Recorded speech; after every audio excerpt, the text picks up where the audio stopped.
पढ़ने वाले हो ना, अच्छा कई बार अटक जाते हो ना, याददाश्त की बड़ी दिक्कत होती है ना, होती है ना, याद नहीं रहता, होता है ना।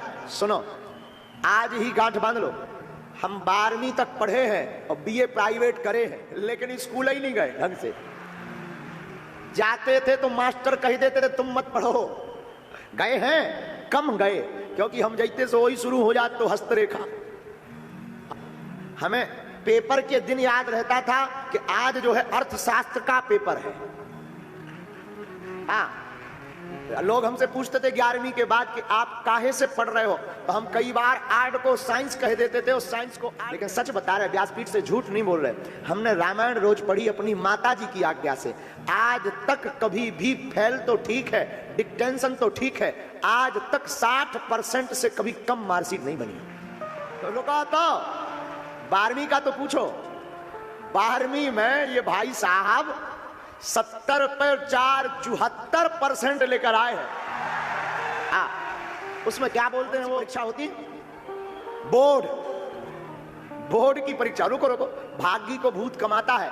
5000 रुपया उस वक्त हमको प्रिंसिपल दिए रहे, क्योंकि हम फर्स्ट आए रहे। हम जाते थे तो राम लिख के सीताराम, तुम मत लिखना। एक सीएससी साहब थे, वो चेकियर, बोले महाराज जी राम मत लिखा करो। हमने कहा क्यों? बोले कोनो अगर धर्म विरोधी के हाथ में पेपर पड़ जाएगा तो वो फेल कर देगा।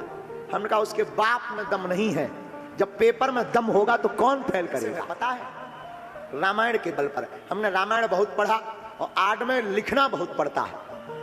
रामायण को हमने खूब पढ़ा, हमें कंठस्थ उतना कंठस्थ नहीं है जितनी भी है। रामायण मैया की कृपा है, जब प्रश्नोत्तरी करने बैठते हैं, जिंदगी का ऐसा कोई प्रश्न नहीं है जिसका समाधान और उत्तर रामचरितमानस में ना हो। रोज प्रण करते हो कि आज तो 6 बजे उठेंगे ही उठेंगे, अलार्म लगा लेते हैं मोबाइल में भी, और 6 बजता है तो लगता 5 मिनट और सो लें, का बिगड़ जाएगा। अलार्म बंद करो तो सीधे 10 बजे खुला थे। हाँ जी ना जी, होता है ना ऐसा। रात को 5 चौपाई पढ़ो, कितनी याददाश्त नहीं आती है, याददाश्त में दिक्कत करो। रोज सूर्य भगवान को अर्घ दो और भ्रामरी प्राणायाम 2 मिनट करो, जो पढ़ लोगे वो दिमाग में भर जाएगा।